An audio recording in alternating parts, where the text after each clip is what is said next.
Hey everybody, Mike Wood here with ViperSharp. We are going to talk today about how to sharpen a knife at home, specifically a recurve blade.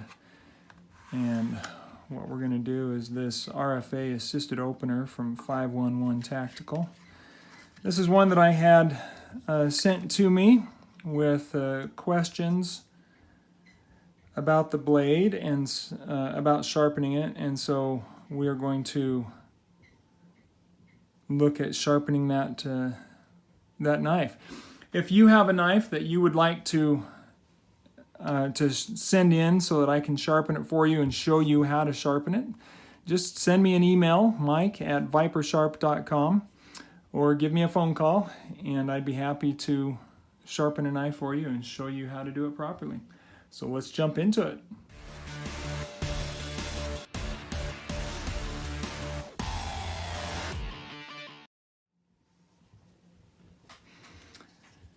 All right, guys, thanks for sticking around. If you like this video and you find it valuable, please smash that thumbs up and subscribe to the channel, and hit the bell so that you get notified of new videos that are coming out. Let's jump into it. So we're looking at a user here. This is a knife that one of my customers uses quite heavily, and you can see that in the knife. It's got a lot of love there, and that's what my knives look like generally.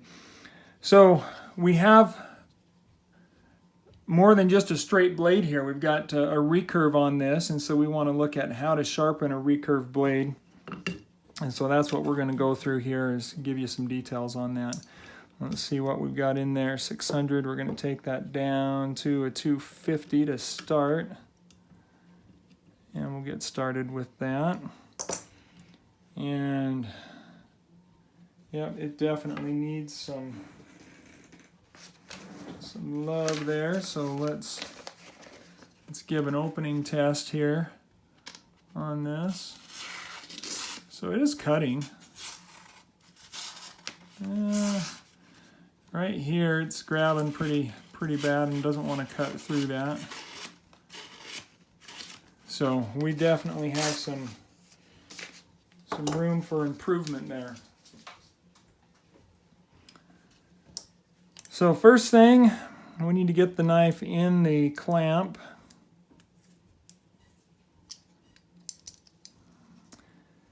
And what we want to do with this is clamp the blade so that we have, generally you're looking for a straight line following the front line of that clamp between the heel of the blade here and the tip of the blade right there. And so we're going to try that, and then if that's a concern, if I'm not getting the positioning right, then I might move it more to a straight angle there. That's one thing about using a clamping system. Be willing to adjust and make adjustments as you go until you get the angle that you want. And the easiest way to find your angle when you're learning how to sharpen a knife with a system like the ViperSharp, get that clamped in there real good, is use a marker. Use a Sharpie marker, and you're going to just take that and put that Sharpie right along the edge. So we're coloring the whole edge of the knife. Okay? You can see that. Maybe you see that. So the whole edge becomes black with the Sharpie marker.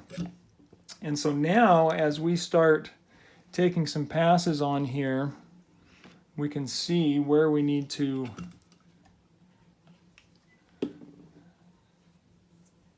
adjust.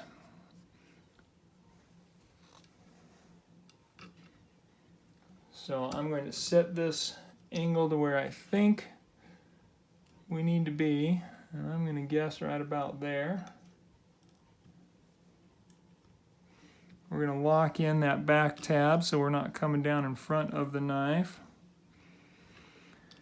And you can lock in the this lock ring as well to prevent going over the knife. I don't use that as often myself, but if that's something you're concerned about, then lock that one in. All right, and then we take a few passes here.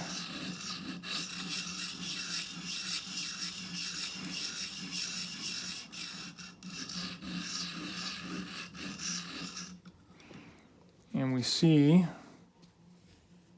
what we're doing. And I'll pull that up and show you.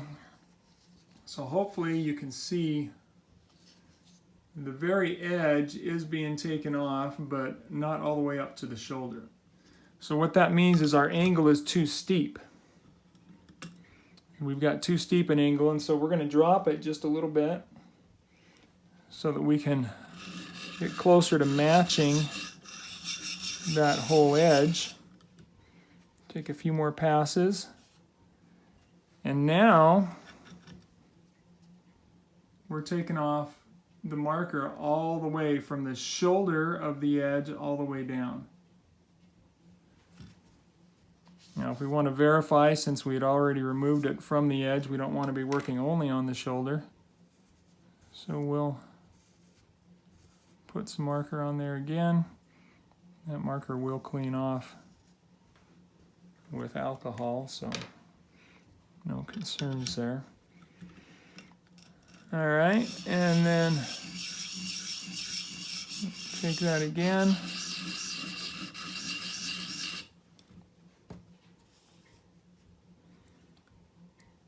Yep, and sure enough, we're taking the edge right on down. So we're apexing, make sure everything's locked in, and we're going to go ahead and start sharpening now. Now with the recurve, because we've got just a slight recurve here, and I've shown using a karambit with the ViperSharp, and I've shown other slight recurves. With the recurve, what you've got to realize is we're only going to be using the edges of the stone here, or the steel as it is, since it's technically not a stone, right? So we're only going to be using the edges there. And it's interesting, I've researched this a lot, and I've seen the half round stones that are on the market, and one of these days I would love to create something, have a manufacturer work with me to create a more realistic curve. But what we need for a recurve really is just the very slight rounding there, if you think about what is needed there. Because if we go a half round on a 3/4 inch, ½ inch, or even 1 inch wide, then the only thing that's going to be touching is the center of that. It's too round.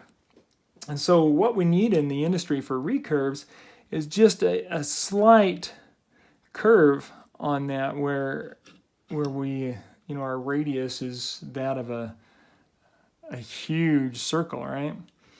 So that's not something that's currently available, unfortunately.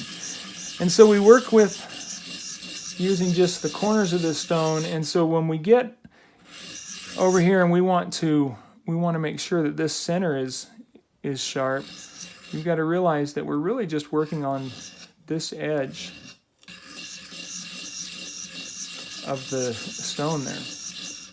And that's all we want to do. Now, this is almost like a Tonto blade. If you want this to come to a point here, then we've got to be real careful about how we're sharpening and not round that out. And so you'll want to do this blade as though it is a longer blade almost, or in shifts basically. So we're sharpening this center part here, and then we're going to jump over here, and we're going to sharpen the tip. Now this one I can see is actually a bit rounded there, so I don't know that it is a big concern.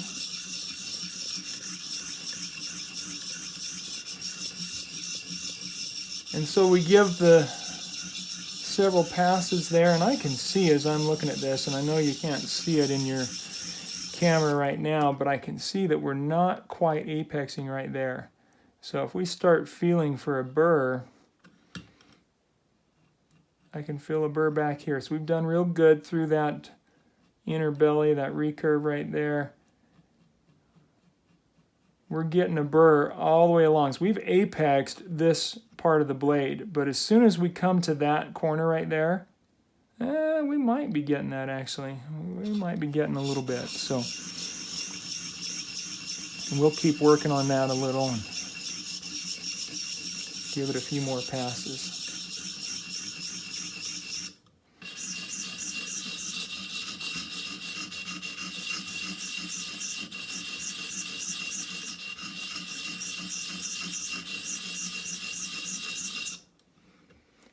And then I'm going to go ahead and turn that over.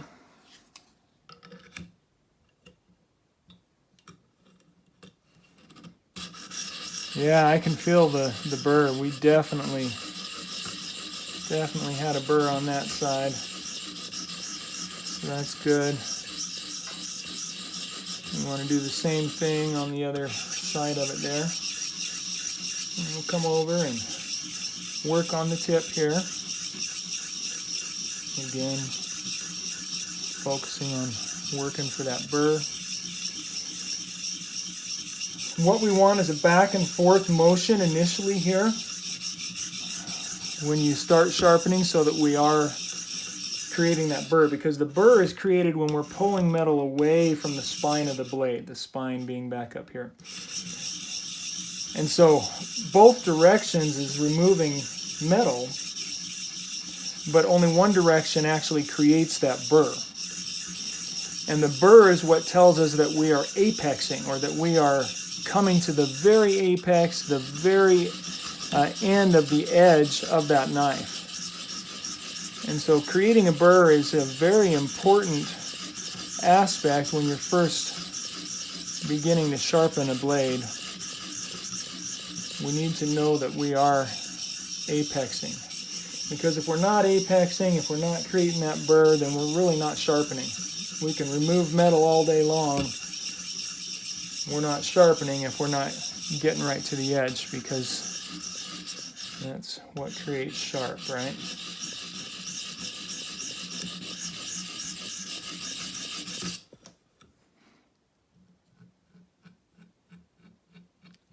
Pretty noticeable. I'm sure you can hear that. Oh, there we go. We got it right there. Not so much out here. Hear that?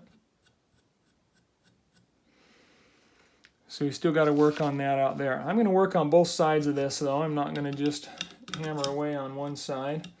I'm going to go ahead and clean my stone here. Put some oil on there. Get a nice lint-free rag. And take all of that off.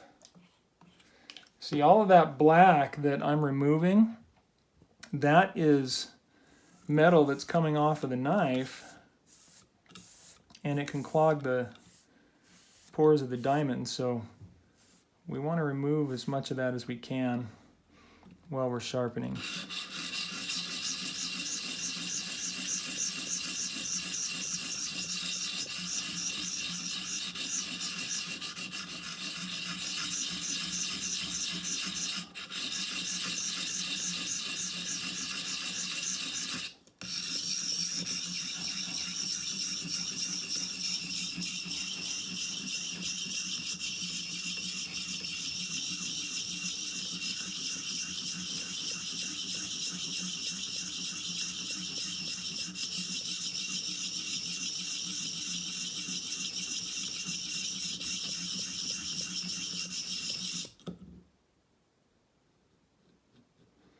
Again, we got a good burr here, not so much there. So that might be the factory edge. It might be the angle that we're sharpening at here. It looks pretty consistent, so I'm going to just continue with it until we get to the apex of that. Maybe give a little broader strokes, try and use more of that stone.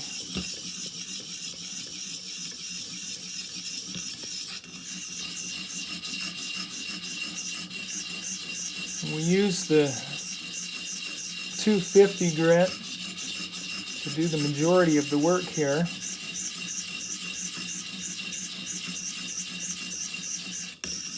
To really create that edge for us, or recreate that edge.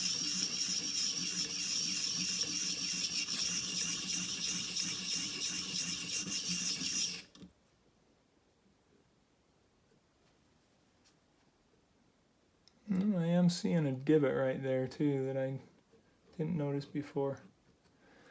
All right, so we got a pretty good burr almost to the tip there.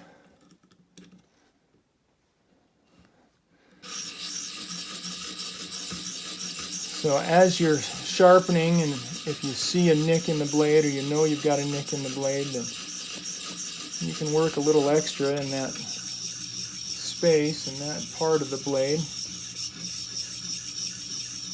on that part of the blade, to remove that nick. Just keep in mind that if you want to remove the nick, if you want to work that out, let's see if I can show you this on a bit of a drawing here, but essentially what you've got is, if you have, this is our nick in the blade right there, what we have to do is we've got to pull all that metal back to that farthest in part of the nick. So all of this metal out here has to come off.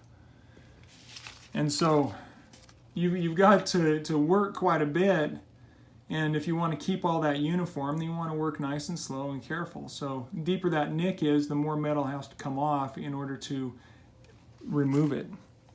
So you got to think about that when you're sharpening.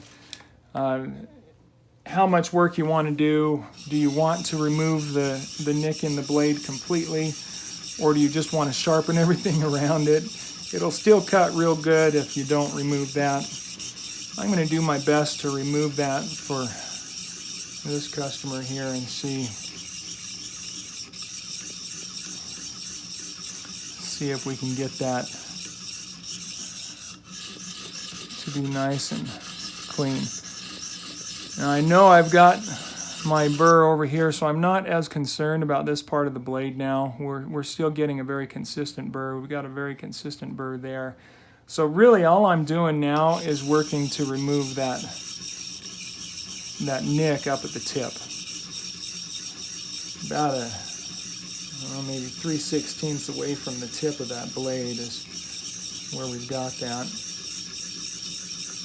So now we've got a pretty consistent angle and edge there. By the way, this is how we remove the burr, which you'll see in the end. Just forward strokes toward the blade. That way we're not recreating the burr, we're not bringing it back. We're just removing. All right, let's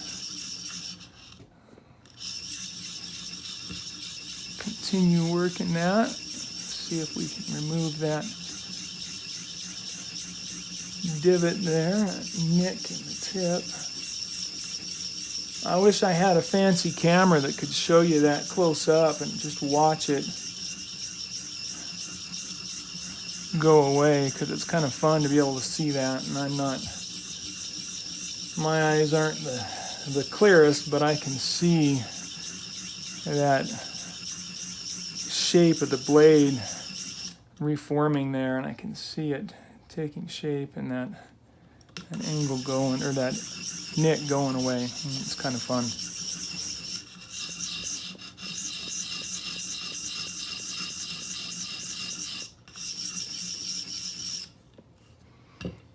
All right, we are almost there. So once we do all the hard work with the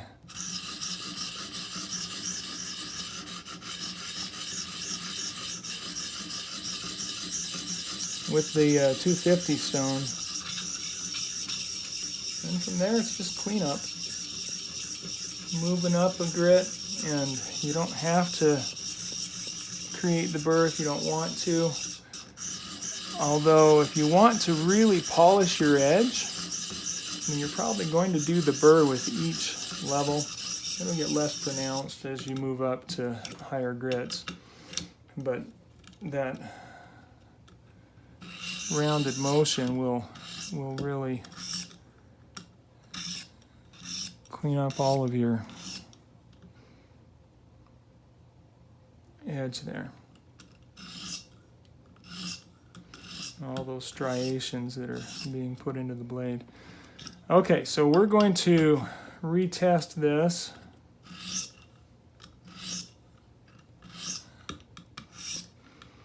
Remember, we've only used the 250 so far. One of my favorite things about the ViperSharp, take your blade out of the clamp, you're not losing your angle. Oh, look at that. And that cleans, cuts nice and clean. That is beautiful. That is just beautiful. All right, so we're gonna move up, and I'm just gonna go straight on up to 600. You could do graduating more, 400 and then 600 if you want. Clean that up and then apply some more oil. Nice and clean. All right, so now we're polishing that edge. So I am going to go ahead and do the back and forth motion still. Don't let that recurve intimidate you. You're wondering how to sharpen a recurve knife blade. It's really not different than any other blade. We're still going to use the same passes. We're going to use the same motion. Now this one I am treating it kind of like a Tonto blade. But everything's the same, really. We're just remembering that we're just using the edges of that, which means we have to give it enough room. We can't just do this back and forth here because then we're missing that center. And so we want to move, we want to use as much of the stone as possible while also covering as much of the blade as possible. So this kind of movement right here, and that's why the knob's on here for those final strokes, cleaning up.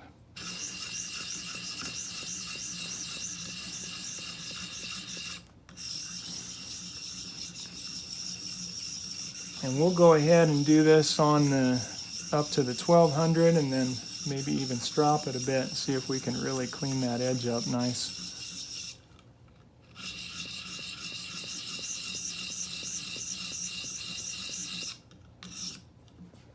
So let's see. I ought to do a photo on that, see if I can show you what the edge looks like with different. So that's the edge with a 250.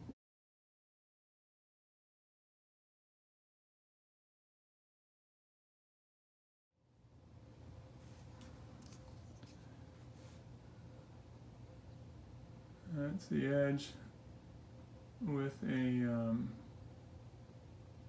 600.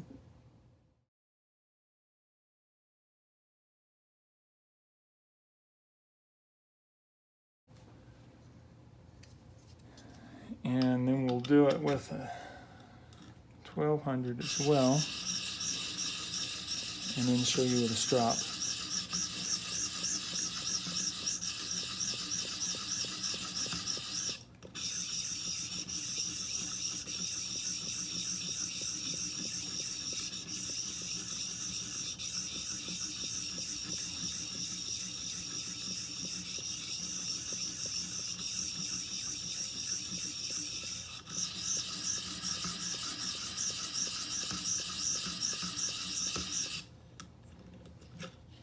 All right, now I'm going to remove the burr on each of these as I graduate from one grit to another. I'm going higher, so a few of these strokes there, just forward direction toward the spine of the knife. And then a pass or two on this side maybe.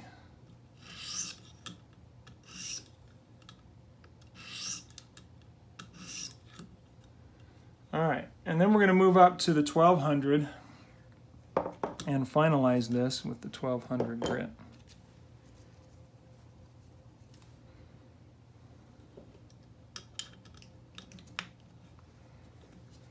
Again, I want to start with a clean stone, so put that on there, and if I have some metal that's coming off, I'm going to go clean that up right away.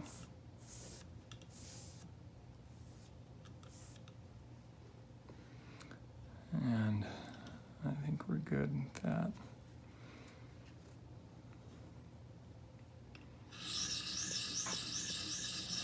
And so this 1200 is just going to really refine our edge.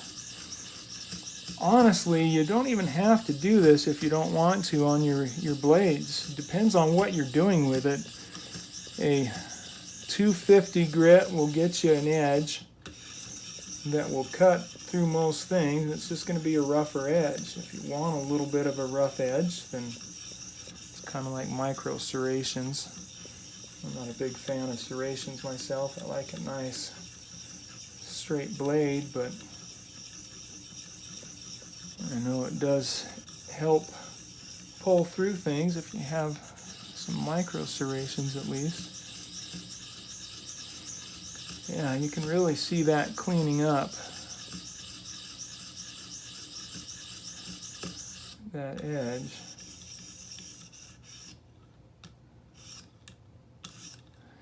And again, how much time you put into it will determine how clean that edge is, how pretty it is. It's up to you, what you want to do with your knife. Let's see if we can show that. So there is our 1200 grit.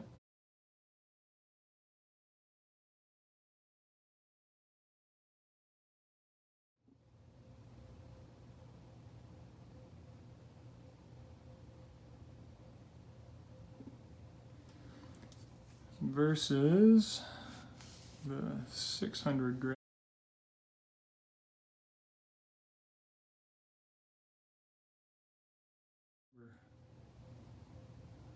Down for the camera to see.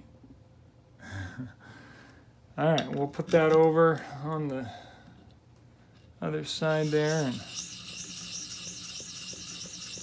clean that up.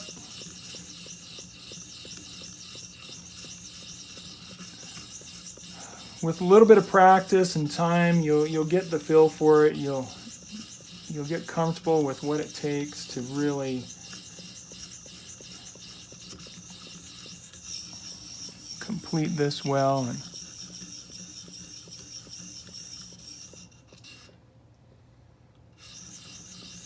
and get the edge that you want.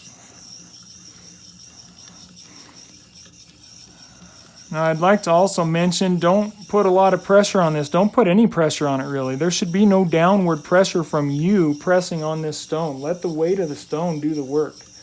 You really do not need to be pushing with your effort on this. That's a good way to wear out your stones. It's abuse. Don't do that. There's no need for you to be applying pressure on this. Let the stone do the work. It's going to work just fine to create the result that you want.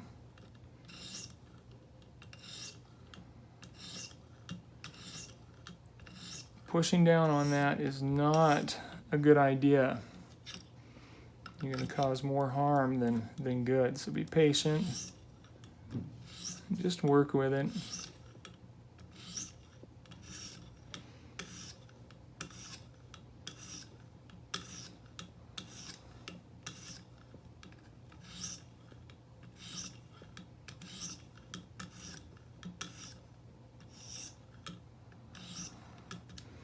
All right, now we can come in here and clean this off again.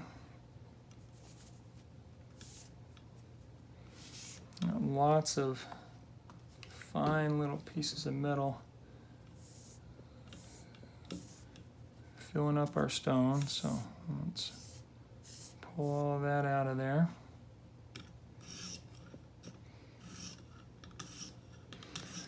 Go up to the knob, and you'll feel how much control you have on these forward motions. When you're going back and forth, it's nice to hold back at the back of the clip.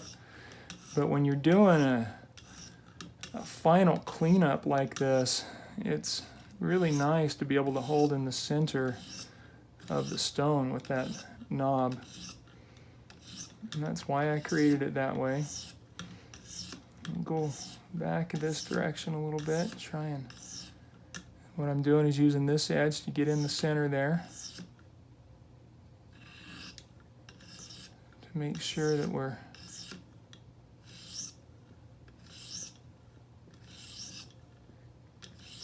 cleaning that up good all the way along. And that's really looking good. It does take a little more work if you want to clean out those micro serrations in the center there. Because again, with a curve like this, you're only using the edge of the blade, or I'm sorry, the edge of the stone.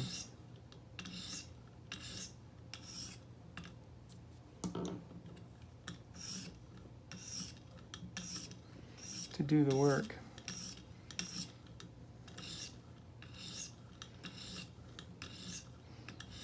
And so you have to kind of keep that in mind when you're doing that. But it is cleaning up pretty darn good. I'm quite happy with it. By the way, be real careful when you're cleaning off the blade like this. In the early years of using the ViperSharp, I was visiting my sister-in-law, and I took a paper towel like that and went to clean the blade, and it ran right through the paper towel and into my thumb because of the position. So I've since learned how to be very careful. Now, it was sharp enough that it was a nice clean cut to the point that I didn't even realize I'd done it until I came away and saw the blood. And then I realized. Didn't even sting. It was amazing. All right, let's see if I have a strop here that we can use.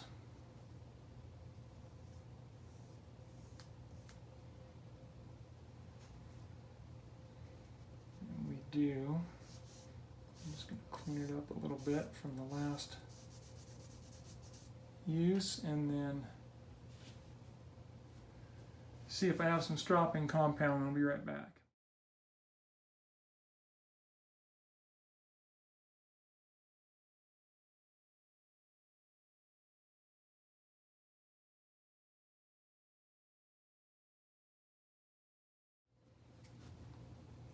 All right. So I'm using semi-chrome polish for stropping compound, and we do have this available on the site. It's something that I offer if you want to get it while you're getting your system. So we're going to put a little bit of that on there. I don't really like to have toxins on my skin, so that is toxic. I'm going to just use a piece of paper to put that along the strop here.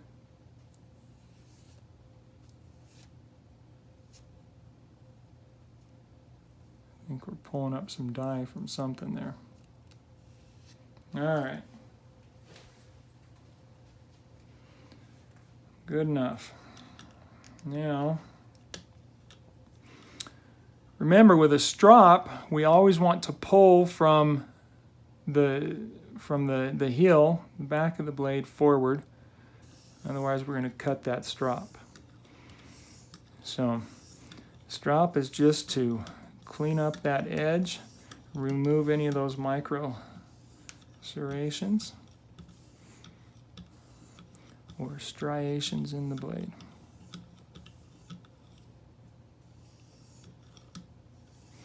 And this I am applying a little bit more pressure. We're going to have a little bit of pressure on there because we need to in order to get the results. And we're going to just go ahead and use that here. I can actually feel the grit in that, so I might want to remove that actually. See if we can get some of that. There we go. And then strop this side.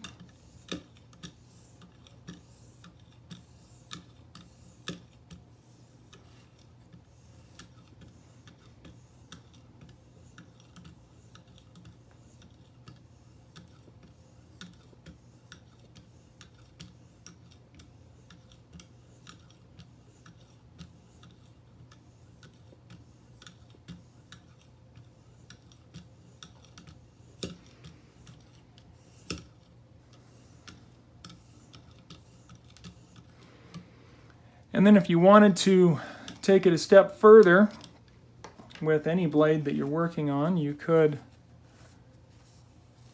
use the, you see that cutting through there? Look at that. That's awesome. We could take it up a notch and do lapping film. And we'll do a little bit of that, why not? So that again I'm going to clean with a little bit of oil.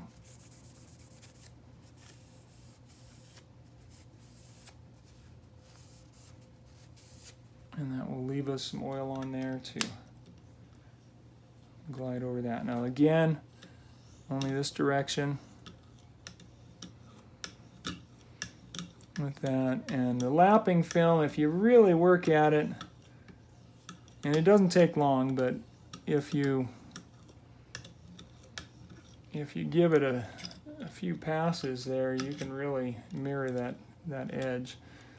I want to actually take a picture of this with the strop edge first.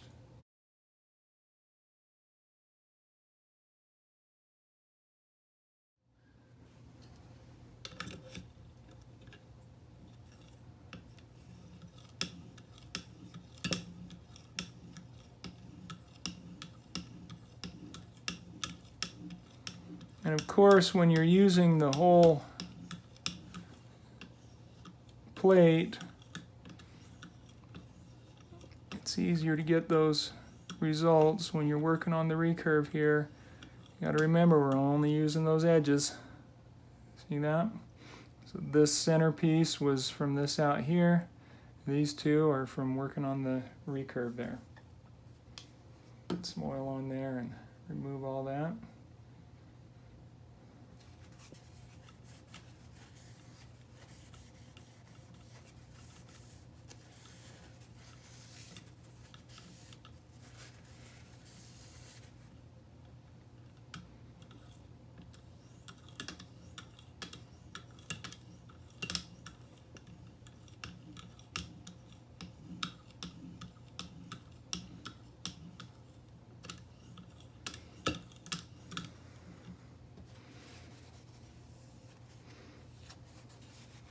Remember to be very careful when you're doing this, because it will just cut right through that paper towel at this point. And if that's all you've got protecting you and you're pushing your finger into that blade, you're going to get a surprise. All right, I think that is good.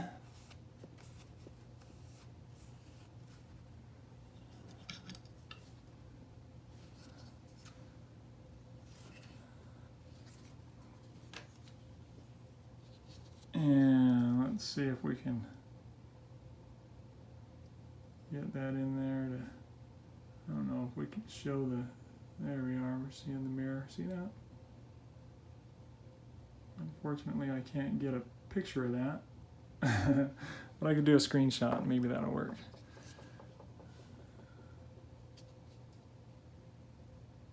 All right, so final edge picture.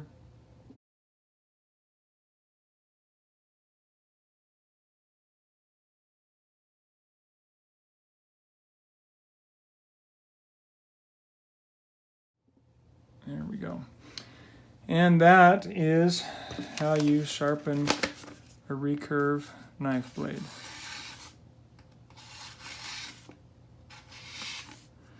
And remember, when you're testing, test from heel all the way to tip so that you know you're cutting clean all the way. That is nice. Thank you very much for sending the blade in. And if anybody else has a blade they'd like me to sharpen and you want to see how to do it, just contact me, Mike at ViperSharp.com, or give me a phone call and I'd be happy to help you out and do a video for you. Smash that subscribe, thumbs up, and the bell. Have a great day, guys.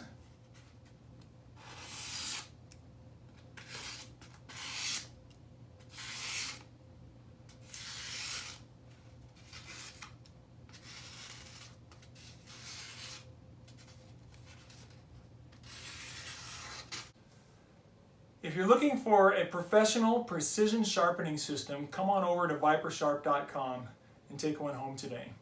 Start being sharp with everything you do. Don't forget to like and subscribe and hit that bell. Have a great day and stay sharp.